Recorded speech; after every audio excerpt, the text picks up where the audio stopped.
start. So thank you so much for attending this chair prep. My name is Shanice, and I'm a session prep coordinator with ShowCare. And we're just going to discuss a few ways that we're going to be working together in the room with you throughout your OW session experience, just to make sure that we're all on the same page. So to start off, let's talk about your speaker invite. So your speaker invite is going to be coming from speakerinvites@showcare.com. Unless I'm wrong, Anita, please feel free to correct me. I don't have the answer to that. It comes from your office, so I think you have the right address. Oh, perfect. Okay.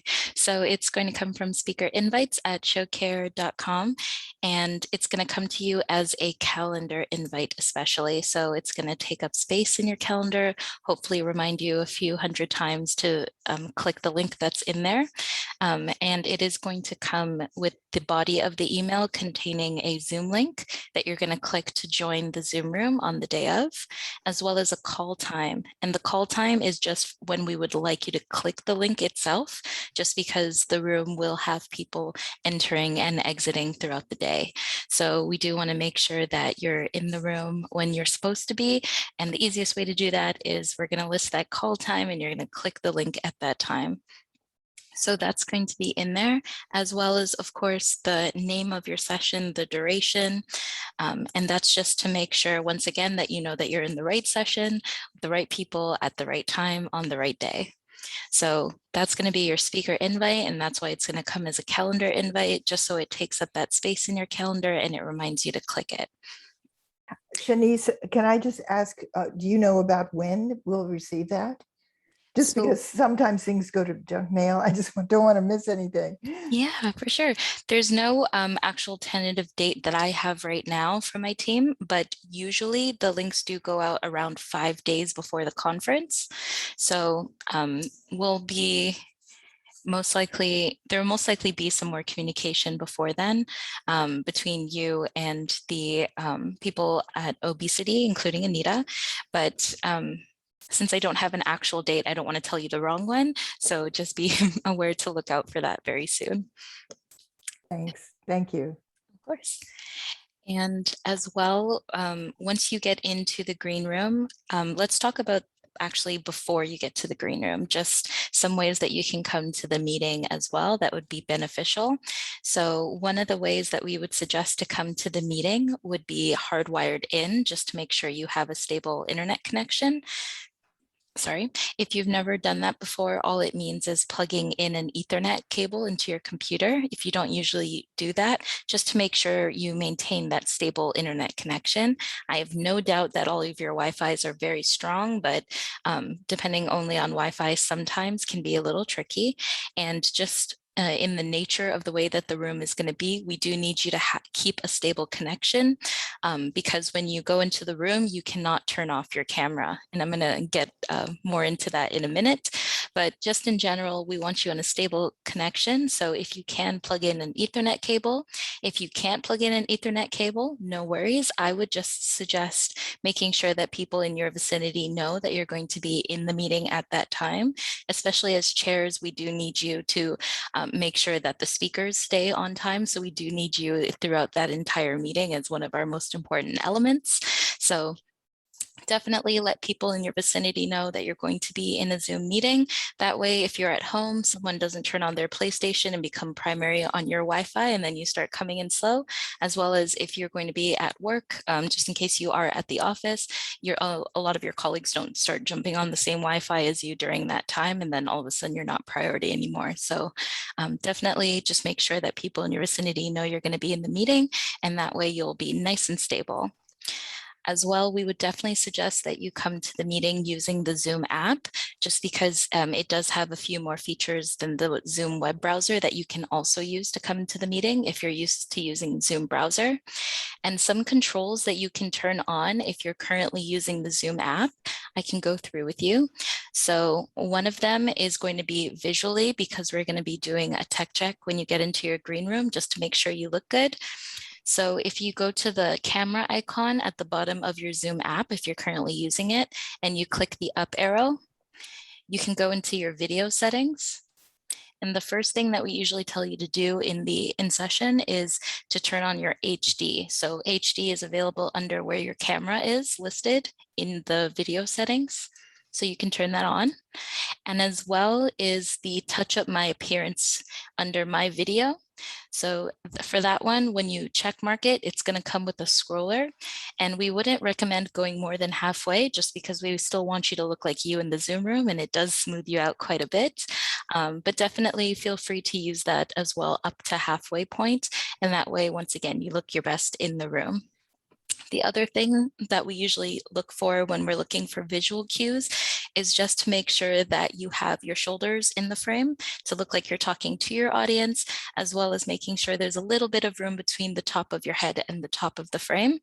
And we are also going to be looking to make sure that everyone is sized around the same way. So if you're not familiar with the in-session experience especially, what we essentially do is we project your image onto the platform for all of the attendees to see who will be joining the sessions.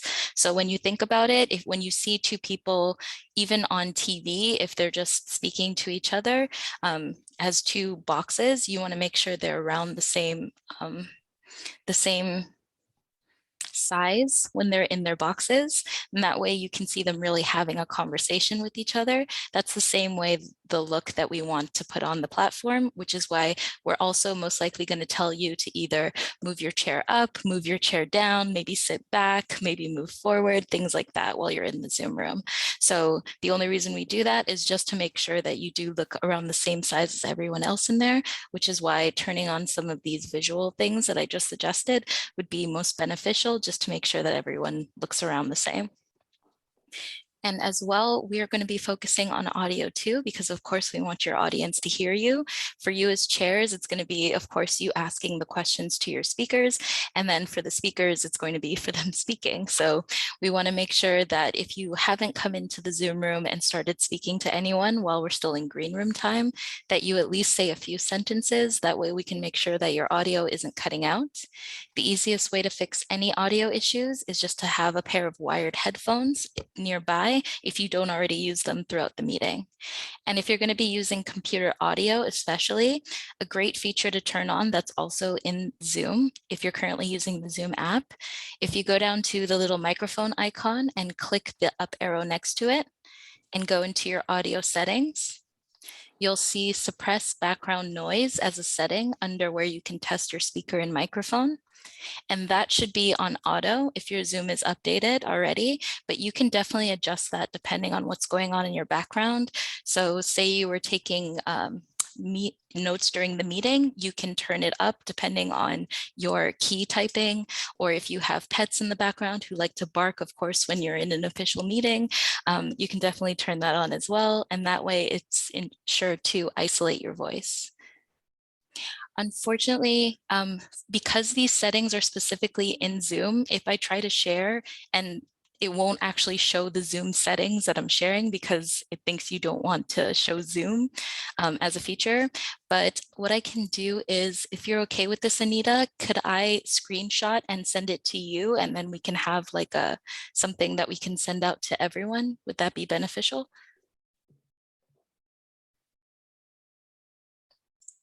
Maybe I should type that. Okay, perfect. Okay, so I will definitely make sure to get some visuals for you as well, just in case, so that on the day of, you can turn on some of these settings that I mentioned as well. Perfect. So that's going to be the majority of your green room experience, making sure that you look good and you sound good when you're in the room, and making sure that you're sized the same as another person in the room, and as well to make sure that you want to make sure that you are paying attention to your technical producer, who will come on, and that's the person who is going to be telling you when you are going live.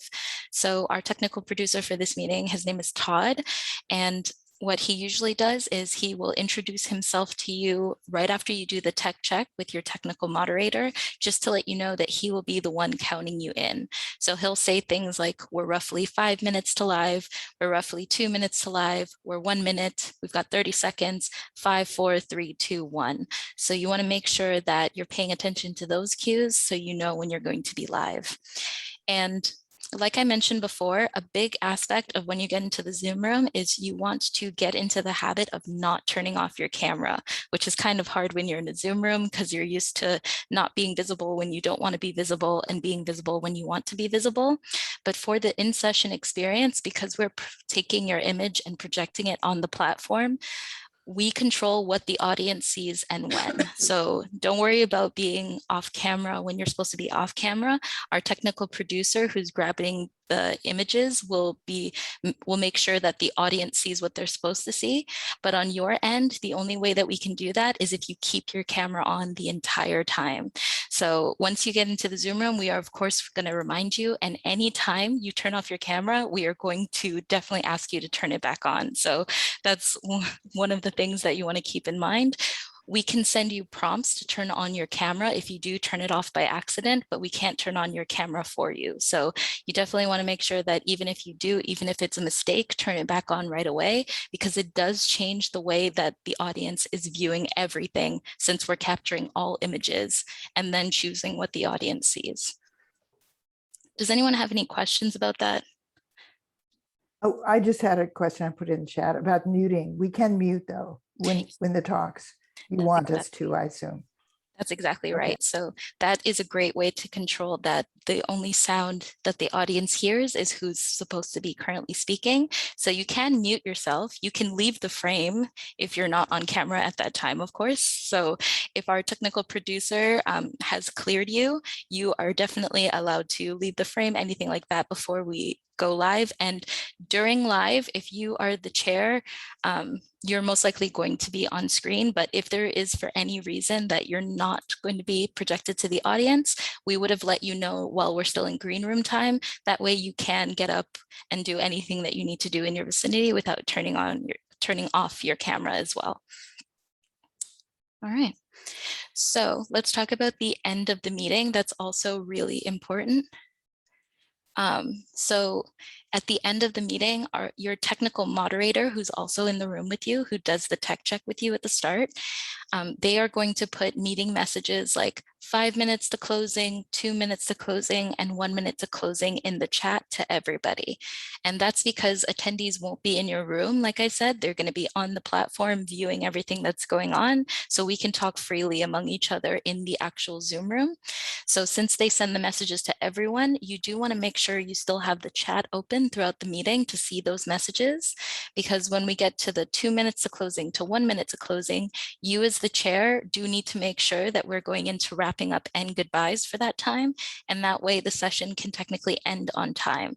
And the reason I say technically is because you are not cleared until your technical producer clears you. So when Todd is the one who's counting you in, he's also going to be the one who tells you you are officially clear. So the way that it's going to go is you're ending the session, your speakers are wrapping up, you're going to go into goodbyes, you see the messages in the chat that say 2 minutes closing, 1 minute closing. And then towards the end, what we usually do is we say, keep smiling. The reason for that is you want to make sure that your session ends on a smile, of course, for your audience so that they know it's over. You say goodbyes, you smile, and we're going to have you keep smiling, and it's going to feel like an eternity. And then your technical producer will clear you once you're officially clear. So that means you are off live and the attendees can no longer see and hear you.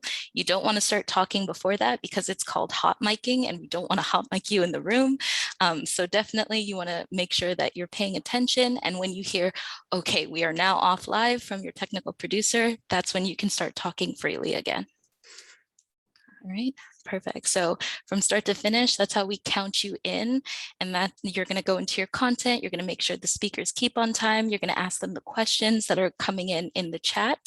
And then towards the end of the meeting, it's going to start ending. We're going to put those closing messages. You're going to make sure everybody wraps up, go into goodbyes, smile for about 10 seconds, which feels like an eternity, and then we're going to clear you. Perfect. So I guess I have a question about the Q&A session, so Yes. you're talking about the end of the Q&A, right? Yeah, When you talk about closing. yes. So each speaker gets 20 minutes. And at the end of the actual talks, we invite questions, or we read the questions. I guess I'm just wanting to get into a little mechanics of how we do that. Yes. So from what I understood, and Anita, please correct me if I'm wrong, there's going to be someone from Obesity in the room, making sure that the questions from the platform go into. Yes, I can talk. Oh, perfect. So for everything but Al's session, Al has a special session, but everybody else, the presenters' slide talks are recorded in advance, and those are just played. We don't have to worry about your Wi-Fi connection or anything during that. You'll all be coming into the room during that time and getting things checked. And then the only part live is Q&A. So if you're a chair of an oral session, that'll mean about 10 minutes of slide presentation, 5 minutes live Q&A, 10 minutes slide, 5 minutes Q&A, and it'll repeat like that 6 times. If you're the chair of a symposium or a key lecture, there'll be a block of slide presentations, and then usually it's only the last 15 or 30 or whatever minutes that are Q&A. Al, you have a special one at Michael's request. Your entire session is live. So I had a question about that. okay. Are the participants in all the sessions, in my session particularly, are they going to get educated about this, or do we tell them? Educated about what part? Well, what we're hearing today. I mean, they're all going to be in my session. They're going to be live for a full hour. Are Yeah. they going So to get instruction? either I will be in your room or Darnella will be in your room. I'm not sure which room you're in, but each of us has a room, and we post things at the beginning of every session to the little message board next to the session to remind people that the Q&A is coming up at this time. Please submit your questions. There's also slides built into the recordings that say it's time to submit questions. So they are educated as we go, there's a constant stream of reminders getting to them in different ways. And then we'll also, at the beginning of Q&A sessions, we put a script that you can read into the chat in the Zoom. So just like as a reminder, please submit your questions in writing. It's right there on the screen next to this broadcast, things like that. So yes, we do educate them, but we do it during the time of the presentations because nobody's going to learn in advance. That's why I was asking the same question that Rachel just put up. Mm-hmm. How about the other people? Are they going to be told to sit in a certain way? The speakers have a separate group of trainings because you guys are the moderators. We thought you deserved a little TLC because the question and answer part can be a little stressful. So what happens is that the questions come in on the platform, but you don't even have to look at the platform because Darnella and I are going to copy those questions word for word and put them in the chat in Zoom. So the only thing you have to have open during the Q&A is Zoom, and you can read off the questions there and not have to go back and forth among screens. And those will be directed to particular panelists, I'm assuming. Sometimes not. Sometimes they're unclear. It's however the person wrote the question. So you might have to do a little interpretation. And it has also happened that you need to have a question or two in your back pocket just in case things get slow. Mm-hmm. Because that can happen. That's a good thing to discuss with the presenters when you're just kind of in that waiting time period in the green room beforehand. Mm-hmm. Usually they can give you a couple questions that would make sense to have in your back pocket just in case. So just for someone who so I have 3 presenters, so 20 minutes each, but is there a Q&A after each presenter? I thought there was 20 minutes. No, the vast majority of them, there's extremely few sessions where it goes back and forth to the Q&A with just one presenter. It's almost always panel Q&A at the end. At the end, so 30 minutes at the end. So the 20-minute, 20-minute, 20-minute, and then 30 minutes of Q&A, and the 20-minute talks are all recorded. Right. So they just go off. One other question though, at the very beginning, we're introducing the speakers. No, we altogether, decided or not, we have not? title slides that have the basic information on it that's already spliced in between the different presentations. But no, we don't do formal introductions for online, because we figured out that it's twice as many recordings, and that's no fun. Oh, so we just basically open, welcome to the session on XYZ.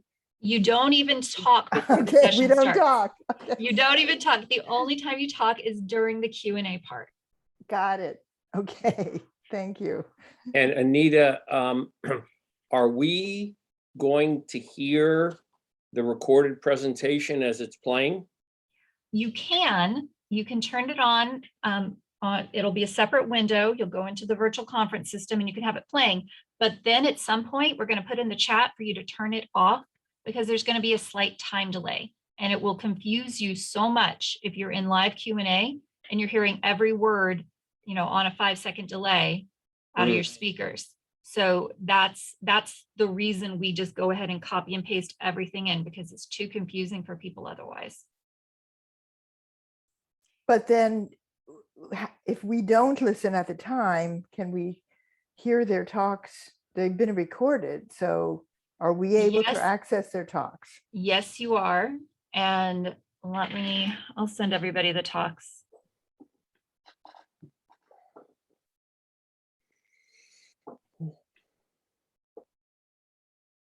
I have links to every individual talk that we can send out.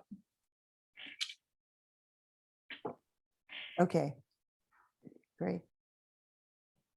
But you can have it turned on and watching it. It's just at the very end, you're going to need to turn it off if you prefer, if you don't want to do it all in advance. And just to get more of a visual look as well, I've been told by our technical producer that what we do now, just to give you more of like what is being streamed, so that you can still go to the platform like Anita said, but you will need to turn it off at a certain point. But our technical producer is also going to use his virtual camera to stream into the room what's currently on the platform. So you'll be able to see, oh, there's my talk being played. Oh, there's the next speaker's talk being played. So by the time he counts you in, you'll know, oh, the audience has seen our talks. Now we can just do straight Q&A. So it'll be a little bit visually better. All right. To answer Rachel's question, the speakers have their own orientation. There's just so many more speakers that we separated the chairs from the speakers. Okay, and I also wanted to show you, since we've gone through kind of how you'll go live and how the session will end for you, the actual platform. So I do have access to the platform itself, and I can show you where to go if you did want to view right before you actually go live for Q&A in your room. But like Anita said, and I'll probably repeat this a million times, is there is going to be a delay. So you do want to make sure that even if you're listening to it, that you still listen to us, so that when we tell you, oh, you're going live in the room, you know, okay, I need to shut off the platform. So let me share my screen. Here we go. And can everyone see? Perfect. So welcome to the show site platform for Obesity Week. And where you'll most likely land first is the home page. And you can definitely extend this side once it loads. You can extend this little side navigator as well to see what they're actually, the names that you're going to navigating towards. So currently I'm on the home tab, and this is what attendees will see when they're going to try and go to your session. So they'll be able to see that there's either channel 1, channel 2, or what they'll most likely do is try to go straight to session so they can go to the session that they want to see. And they'll also have access to, of course, the poster, some of the networking available. So when they want to attend your session, or if you just wanted to watch what's currently happening in your session, you would go to the sessions page and you'll be able to see the individual tiles for each session and what's playing. And when you click on a sessions tile is where you'll be brought to the session page. You'll see when the session is set to play, where it's playing. So we have either channel 1 or channel 2 going on, which is where you will be in Zoom rooms. And then as well, you'll see everyone who's involved in the session that's going to be playing, see the start time. So when it's your session, since it's going to be open, instead of saying starting, it'll say join session. And when you click on it, it'll go to another page where you'll be able to see the player itself. And they'll see your talks being played most likely before you go into Q&A one by one as videos. And they'll have a box for submitting their questions for the Q&A, as well as a box for just chatting throughout. And I wish some of these could go to that second page so I could show you what it looks like, but they're all currently locked because we are loading a lot of that. And my page did just decide to time out. So sorry about that.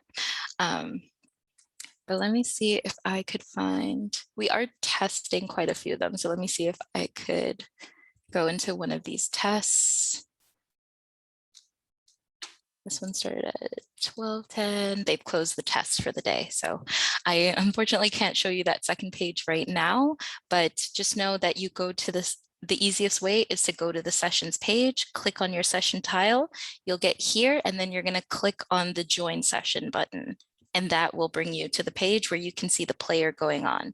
But like I also said, we're going to have the player projected into the room for you as well as chairs and speakers so that you can see what's being played right before you go into your Q&A.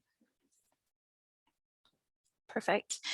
And a place that you might want to visit when you do get access to the actual platform is my profile first, of course. When you're on any site, you want to make sure that you know who you're speaking to and vice versa. So you can go to my profile and you can upload a professional photo of yourself here. And that way, when you go to participants, you'll be able to see everybody's smiling face. As you can see, oh, look, Anita. If I wanted to connect with Anita right now, I would click the connect button under her name, and then that will be pending. So when she accepts it, you'll see my connections here, and then I'll just be able to go straight to Anita and I can start messaging her on the platform. So you can individually message each other if you would like to just further network while you're on the platform.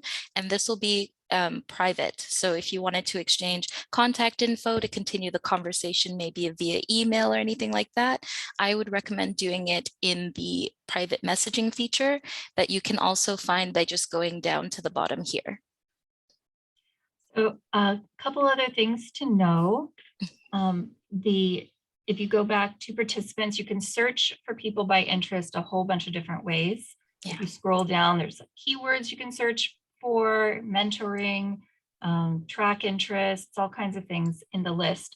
And it's similar on the mentoring tab, where there's an AI feature that'll actually match people up between mentors and mentees. Couple other things, the roundtables, we are going to have a dedicated roundtable session. A lot of you have talked to your presenters about this already. We're going to, on Wednesday at 1:30 Eastern, that's Wednesday, November 3rd, is the idea exchange. That's our dedicated roundtable session. We want people to go in early and set up roundtables. So all of you are leaders in the field. You wouldn't have been picked as chairs if you weren't. We would absolutely love it if you'd set up at least one roundtable, preferably more than one, during the week. It can be whenever it's convenient for you. You just fill in a description, a title, pick a day or time, and day and time, and a category. It can be a fun thing. It can be a case studies. It can be something about research problems, mentoring, anything you want to do. But it's this is definitely an important part of the conference because it's really the part of the conference where we're trying to recreate that hallway experience for attendees. And if we have a lot of really high quality content on this roundtables tab, it's going to make a big difference to our new attendees and to the junior people who come to the conference. So please, please, please set up roundtables, especially during the ideas exchange, but you can do it anytime.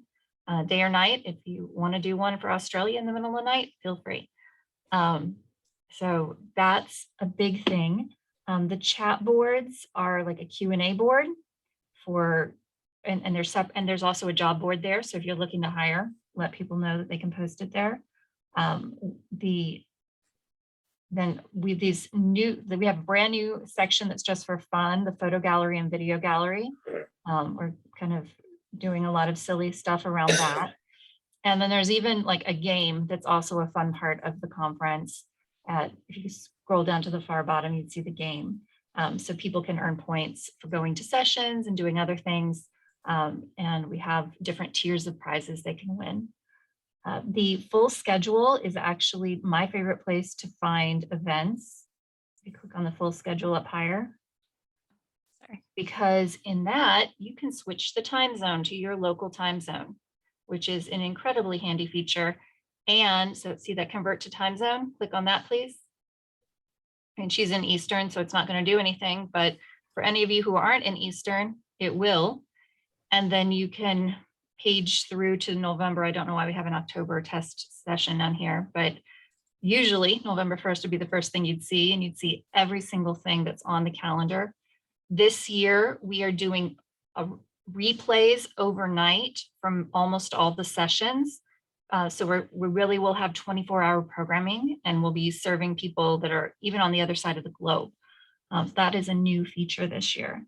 So if you click into any of those sessions, just pick one at random. See the add to calendar at the bottom. That is super handy so that you don't forget sessions you want to attend.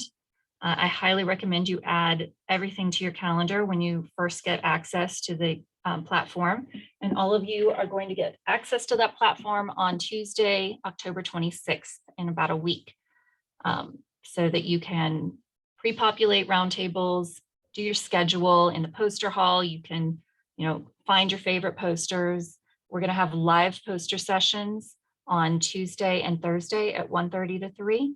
So I do highly recommend you go and visit some of these posters. It makes a huge difference to people.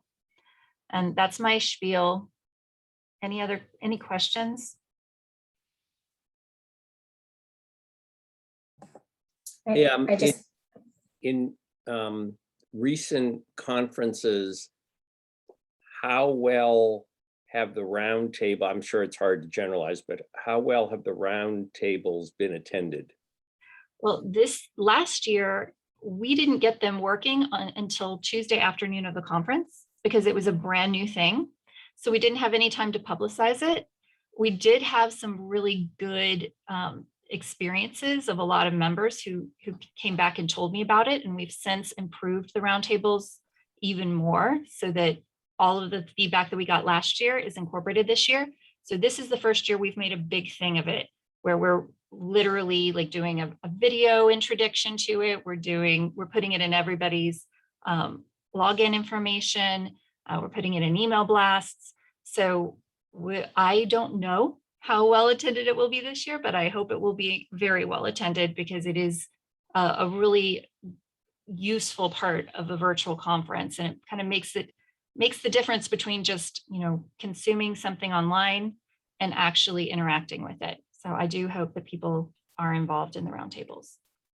So do you recommend scheduling roundtables like at particular times so that there's minimal overlap with conference scheduling? You can do it in the times between sessions. That's perfectly fine, but I am not limiting you in any way. You can schedule it whenever your schedule allows. Thanks. So I have two questions. One I put in the chat, but can the roundtable session that we're going to schedule be like a follow-up to our session? Absolutely. Okay. You can have ones, you can pre-schedule it for like the minute after your session ends and go in there and say, we're going to be taking overflow questions in a roundtable right now. Please join us. Okay. And then my next question is, during the recorded sessions that are going to be presented, the chat function is going to be there that people can be communicating back and forth, right? I'm sorry, can you say that one more time? So when our session is taking place, if it's the pre-recorded one, when it's being presented, pre-recorded, is the chat function going to be available for Yes, in attendees? Zoom, you can Okay. chat, you can type into Zoom. Yes. Okay, because what I was going to say was I've been part of other virtual conferences this past year, and that chat function has been really amazing when the sessions are pre-recorded, because the speakers Okay. actually have been able to go in and answer questions and like Okay, start so discussion. there are two things going on here. There's the chat in the Zoom, which is just the speakers and the producers. And then separately on the virtual conference platform, there's the typed Q&A. And absolutely, you can go in and respond to questions if you're that good of a technology multitasker. If you're not, then you can also come back to them after. But I'm going to be taking those questions that are in there and posting them into your Zoom chat so that you don't have to go back and forth. Okay, because I was just going to say that it's been with other conferences, it's just been really nice to have that added kind of discussion, even if it's not answering questions, that we like make comments and we, like it's just been helpful. And I think it's been making it much more interactive, which is sometimes difficult to do when we're doing this virtual.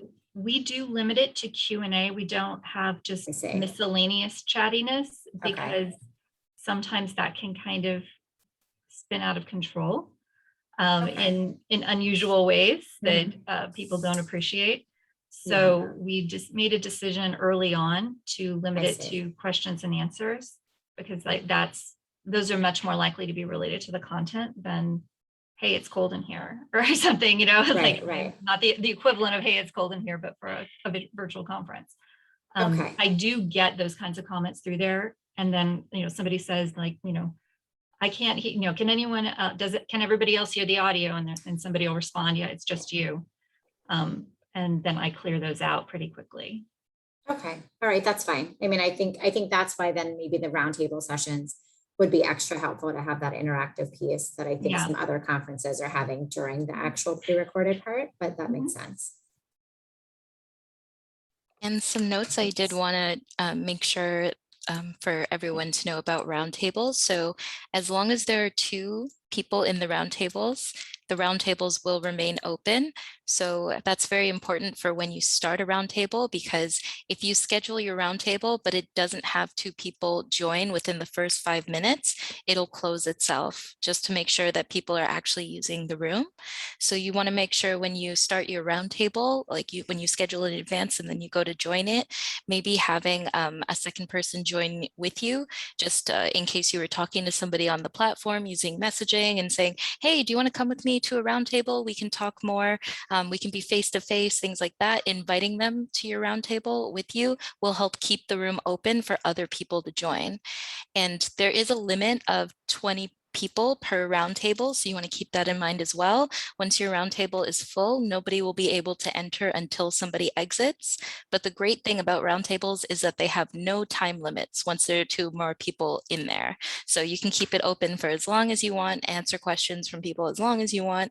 You can share your mics, share your cameras, you can share screens if you want to, show each other what's going on in a PowerPoint or anything like that. So like Anita said, it's a great way to make sure to engage with your audience on the platform. And as well, keep in mind that when you schedule a roundtable, they are in Eastern time. So just in case, like Anita said, you maybe convert the full calendar to your local time zone, when you're making a roundtable, it's going to be scheduled in Eastern time still. So that's little caveat. If you add it to your calendar appointment will be in the right time zone. Yes. Yeah. Right. And as well, the name of the roundtable needs to be between 3 and 250 characters. I don't think you're going to go over 250 characters, but just in case you did, just know that that is the limit for when you put your name of your roundtable. But yes, they are 100% public rooms as well. So we can't control who goes into the room. It is any attendee who's on the platform who sees your roundtable is able to join. They will click join and join your roundtable. So that's something to keep in mind. just in case you had any private discussion that ends up going on in the room, you might want to take it to maybe the private messaging feature and talk one-on-one with that person later. Or you could even, when you're in the participants list and you see the little video icon under their name, you could start a one-on-one FaceTime with them. I call it FaceTime, but it's not. It's the platform video. So platform video with them one-on-one in that way to keep it private between you. So one other implication of this is if you are inviting all of your speakers into a roundtable with you, but you are crazy popular and your speakers don't get in quickly at the beginning, they could get shut out. Very important point. Alrighty, so that is the great use of the roundtables features, as well as, sorry, and I always forget this, roundtables do not support virtual backgrounds from the conference platform. So if you're using a virtual platform background during when you're in your green room session, when you're in your in session, because that's in Zoom, you'll be able to use it. But when you create and start a roundtable on the conference platform, it doesn't support it. So it's not even a feature of the room. You won't even have an option for it. All right. Can I ask a question? I think Anita mentioned we've been in touch with the folks in our session. I guess maybe I missed something. I'm sorry, I haven't really been in touch. Is that something you're requiring we do? We did send some emails out a month and 2 months ago about setting up a little chat among all the speakers so that they didn't accidentally have overlapping topics. Probably they figured that out by now because all of their presentations were already due. But it isn't a bad idea to reach out and introduce yourself to your speakers and just like talk, start a little chat among yourselves. That is still a good idea. Yeah, sorry about that. That's okay. So I'm curious, how many people have registered for the conference and how does it compare with last year so far? It's a little bit apples and oranges because last year we didn't open registration until mid-September and this year we opened it in June. So it's been kind of a weird comparison, but it's roughly the same at this point because now we're only 2 weeks out. Last year we ended up with 2,400 people and we're hoping to have at least that many this year.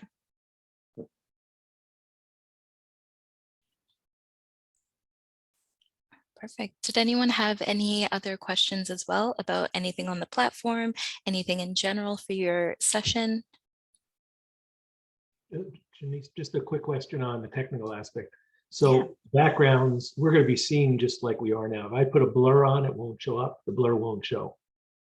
So it will. So the way that you're projected on the platform is if you have so basically the screens that we're seeing now, like in this Zoom meeting, are the same screens that will be projected on the platform. So you're coming as you are.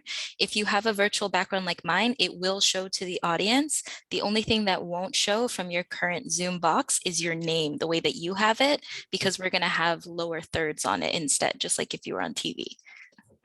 I was just asking because some people prefer blurs and like yeah. Alexandra. It just depends on what your background looks like. Yeah, we also have virtual backgrounds available in the speaker resources part of the website. I'm just putting them in the chat right now in case you want a TOS Obesity Week background. Well, they usually make you look really weird. It's up to you. You can use whatever you want. When you move, you get a lay in it. So yeah. That's very important. The blur is the best. The blur is the easiest way to get rid of your background. That's a good thing to keep in mind, yes, as well, especially if you talk with your hands. That's a good thing to keep in mind because as you see with mine, it starts to look a little weird. So definitely, if you are going to use your virtual background, try to, I don't know if you do this in advance, but if you are going to speak, try starting a new Zoom meeting and just speaking naturally as you do with the background to make sure that maybe there's not a lot of hand movement to interrupt the background in you. Oh, perfect. All right, so then if there are no other questions, then I'm just going to give your time back to you, and thank you so much for attending this in-session prep. So we will be definitely making sure that we send you the speaker invites soon. So definitely keep an eye on your mailbox for that. And a good rule of thumb is if you don't have your speaker invite at least within 24 hours when you know you're supposed to be in that session, even 48 hours if you want, please definitely make sure that you are emailing Anita so that she can let us know and we can resend that link to you. And we can resend it as many times as possible, but we just need to know it's missing. So if it does get trapped in junk or spam, doesn't matter. As long as we know that you don't have it, we'll resend it to you. Great, thanks. All right. So thank you all for your time, and I hope you guys have a great rest of your day. I know all of your in-sessions are going to be great. So we will spend a lot of time with you in that room before you even go live. So you will definitely look fantastic for when you go on screen and do your Q&A. So thank you so much to all of you, and I hope you have a great Thank you, day. Thank Denise. you. Thank you. Thank you. Bye. Bye.